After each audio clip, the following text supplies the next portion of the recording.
Eh, que he podido hacer cosas desde. Damas y caballeros, bastaron apenas unos segundos sobre el escenario para que Alicia Villarreal paralizara a todo México. Un gesto que parecía accidental, pero que muy pronto fue interpretado como una señal de auxilio.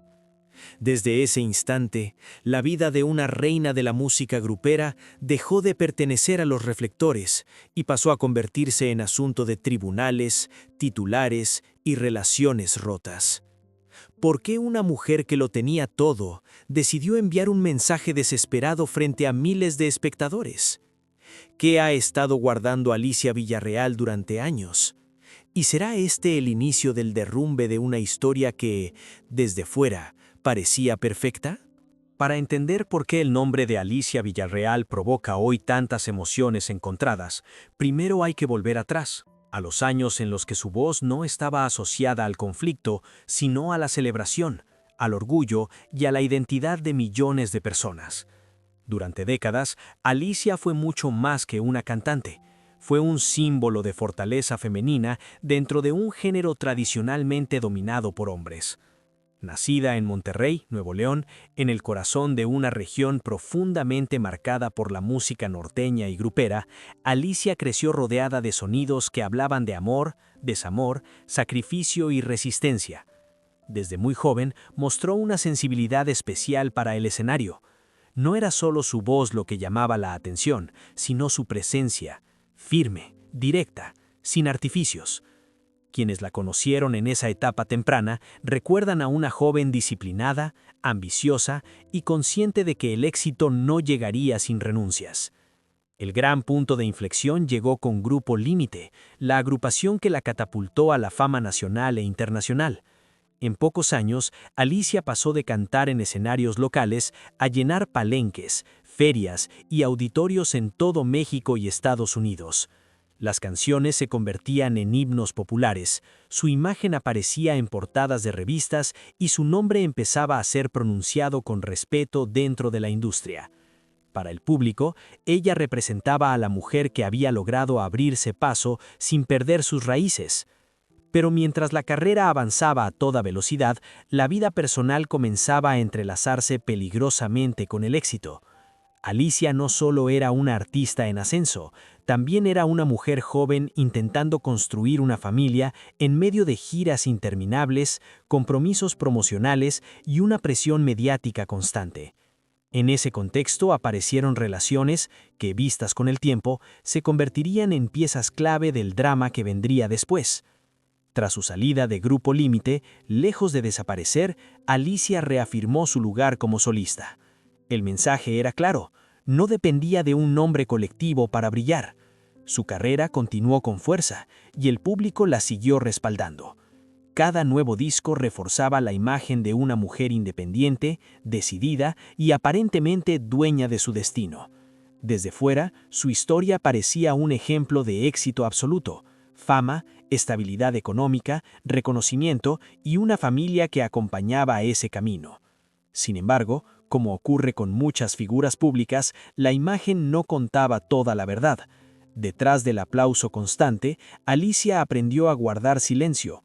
Silencio ante rumores, ante tensiones familiares, ante desacuerdos profesionales que nunca se resolvieron del todo. Silencio que con los años se fue acumulando como una presión invisible. El público la veía sonreír, pero no sabía qué batallas se libraban puertas adentro. Cuántas decisiones fueron tomadas por amor y cuántas por miedo a perderlo todo. ¿En qué momento la mujer fuerte empezó a sentirse atrapada por su propio éxito? Estas preguntas no surgieron de la nada. Son el resultado de años de pequeñas grietas que nadie quiso ver, hasta que una señal, en pleno escenario, obligó a mirar de frente.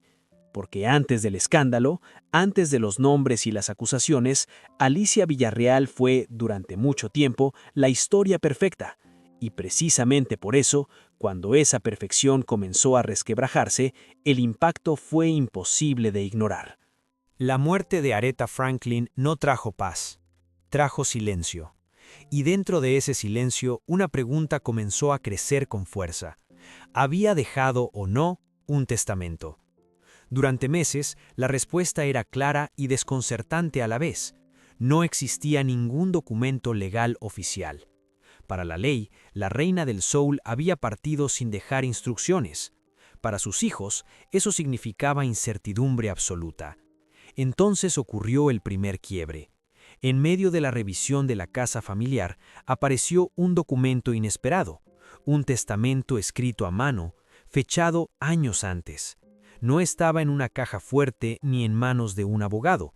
Estaba guardado de forma casi casual, como si Aretha jamás hubiera querido que alguien lo encontrara, o como si hubiera confiado demasiado en que nadie se atrevería a cuestionarlo. Ese papel fue suficiente para dividir a la familia. El primero en quedar atrapado en el centro del conflicto fue Clarence Franklin, el hijo mayor. Para Clarence, el testamento no era solo una cuestión de dinero, era una prueba de algo más profundo, la forma en que su madre lo había visto durante toda su vida. Clarence había crecido bajo circunstancias complejas, con necesidades especiales y una dependencia constante del núcleo familiar. Durante años, su cuidado había sido un tema delicado, tratado más como una obligación silenciosa que como una conversación abierta.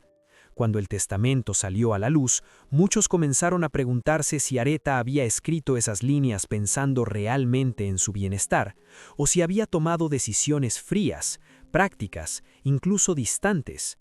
Clarence no levantó la voz públicamente, no dio grandes declaraciones, pero su silencio fue interpretado como fragilidad, y esa percepción jugó en su contra.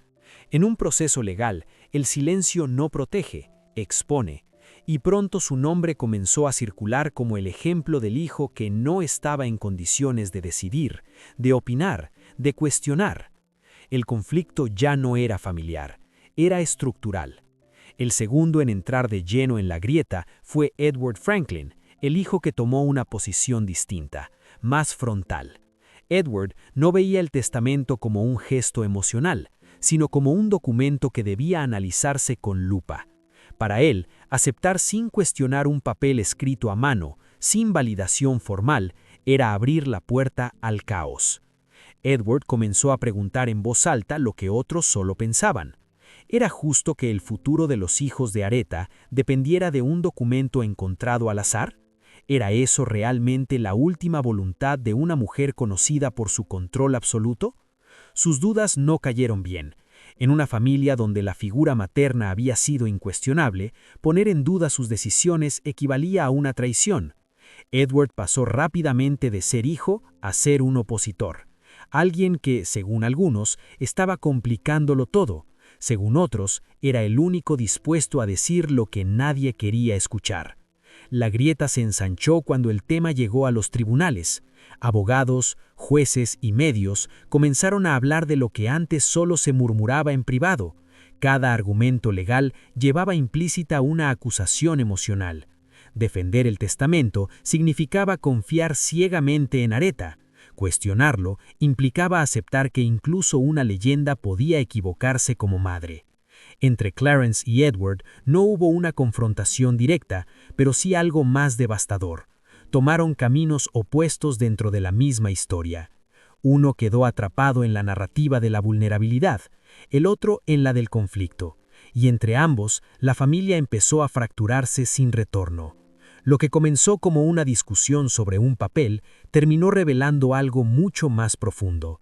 Nadie sabía realmente cómo Aretha había decidido amar, proteger o priorizar a cada uno de sus hijos, y ahora con ella ausente, cada interpretación dolía como una herida nueva.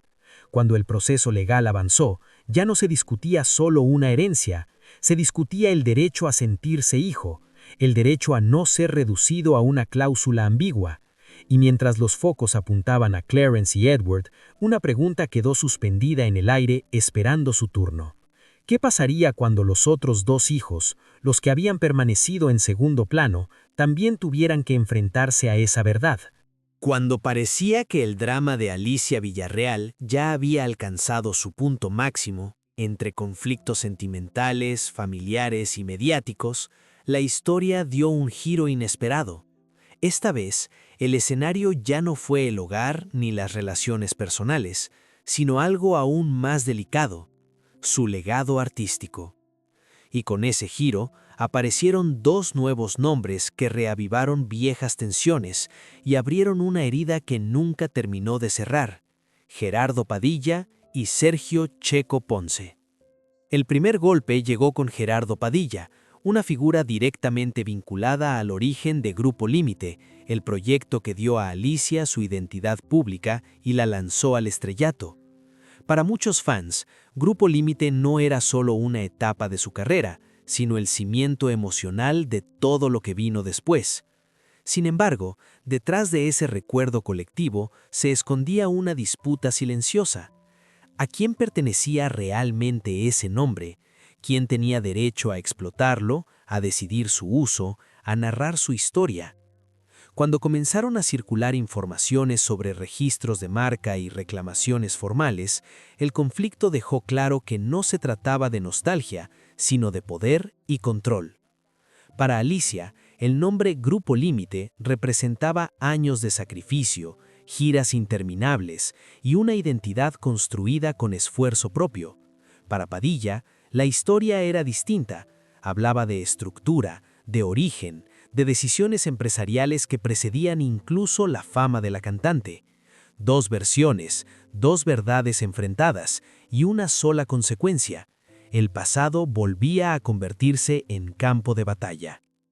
Este choque no solo reavivó tensiones antiguas, sino que tuvo un impacto emocional profundo. Alicia se vio obligada a revivir una etapa que creía superada, ahora bajo la lupa legal y mediática.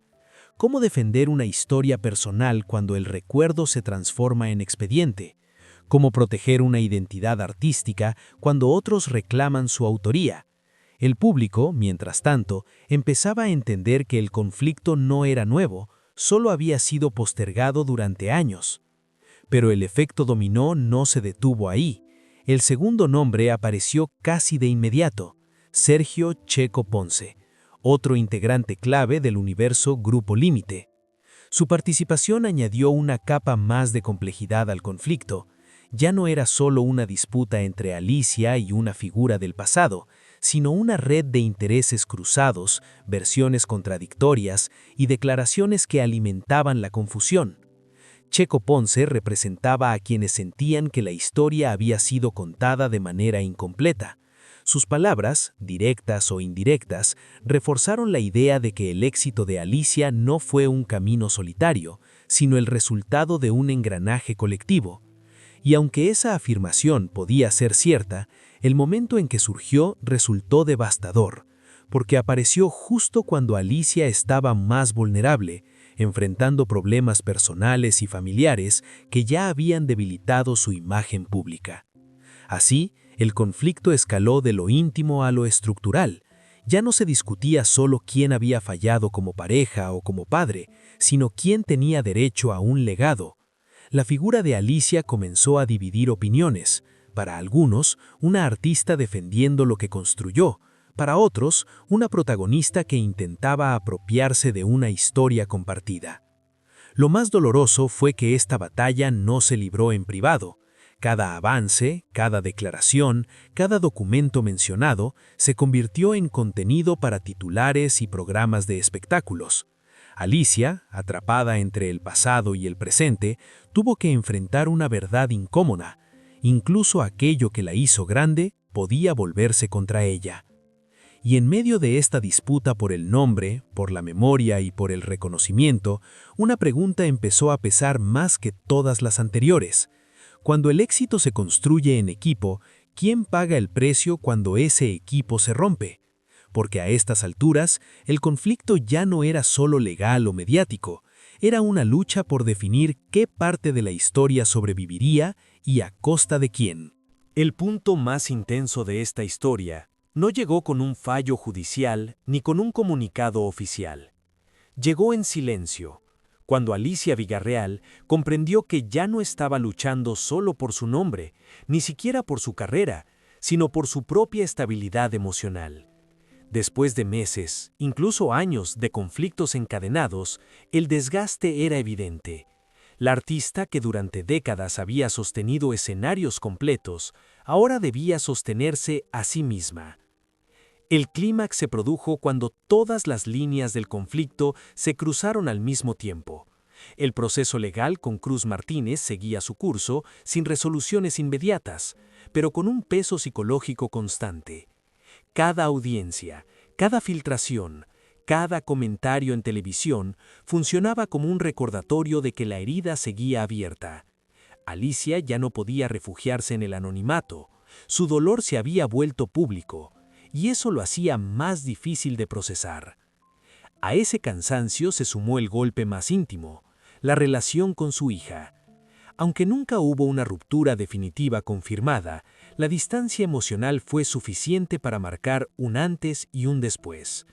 Para una mujer que siempre defendió la idea de la familia como refugio, aceptar que ese vínculo estaba en tensión fue devastador. No había cámaras en ese momento, no había aplausos ni preguntas, solo una madre enfrentándose a la posibilidad de haber fallado sin intención. En paralelo, la disputa por el legado de Grupo Límite seguía generando ruido, ya no como una sorpresa, sino como una sombra persistente. Alicia entendió entonces algo doloroso. Incluso su pasado, aquello que la había llevado a la cima, podía convertirse en una carga cuando no se resuelve a tiempo. Defender su historia implicaba revivirla una y otra vez, con el riesgo de que otros la contaran desde ángulos que ella no reconocía. Fue en medio de ese caos cuando llegó el momento de quiebre interior. No una confesión explícita, ni una escena dramática frente a las cámaras, sino una decisión silenciosa: seguir adelante sin responder a cada ataque. Alicia optó por reducir declaraciones, por medir palabras, por concentrarse en su trabajo y en su salud emocional. Para algunos fue visto como debilidad, para otros como el primer acto real de fortaleza después de mucho tiempo. El desenlace no fue una victoria clara ni una derrota absoluta, fue una aceptación. Aceptar que algunas batallas no se ganan convenciendo al público. Aceptar que no todos los vínculos rotos se reparan de inmediato. Aceptar que el aplauso no cura y que el silencio, a veces, es la única forma de sobrevivir. Así, Alicia Villarreal llegó a un punto donde ya no buscaba tener la razón, sino recuperar el control sobre su propia vida. El escenario seguía ahí, el público también, pero la mujer que volvía a cantar ya no era la misma. Había atravesado el conflicto, la exposición y la pérdida de certezas. Y aunque las cicatrices seguían presentes, también lo estaba una nueva conciencia, la de entender que el verdadero clímax no ocurre cuando todos miran, sino cuando una persona decide no romperse más. La historia de Alicia Villarreal no termina con un veredicto ni con una canción de despedida. Termina, o quizá continúa, en un territorio mucho más complejo, el de las decisiones que se toman cuando ya se ha perdido la ilusión de controlarlo todo. Porque después del escándalo, de las disputas y de las palabras que nunca regresan, queda algo más difícil de enfrentar: las consecuencias silenciosas. Alicia sigue siendo una figura pública, una voz reconocida y una mujer admirada por muchos. Pero hoy su legado no se mide solo en discos vendidos o escenarios llenos, sino en la manera en que ha resistido cuando su vida privada se convirtió en espectáculo. Su historia deja una lección incómoda: la fama no protege del dolor y el éxito no garantiza la paz. Queda también la pregunta sobre la familia. ¿Es posible sanar cuando las heridas se abren frente a millones de espectadores?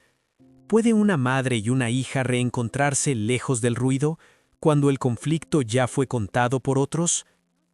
Nadie tiene aún esas respuestas, y quizá esa sea la parte más honesta de esta historia.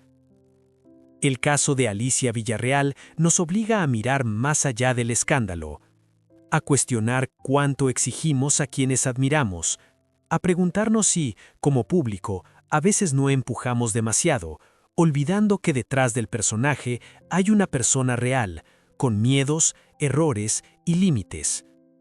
Hoy, Alicia camina con más cautela, no porque haya perdido fuerza, sino porque entendió el precio de no poner límites a tiempo.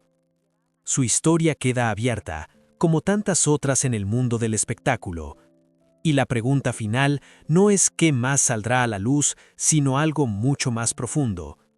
¿Vale la pena sacrificar la tranquilidad personal para sostener una imagen perfecta? Damas y caballeros, la decisión de juzgar o comprender ya no le pertenece a ella. Ahora está en manos de ustedes.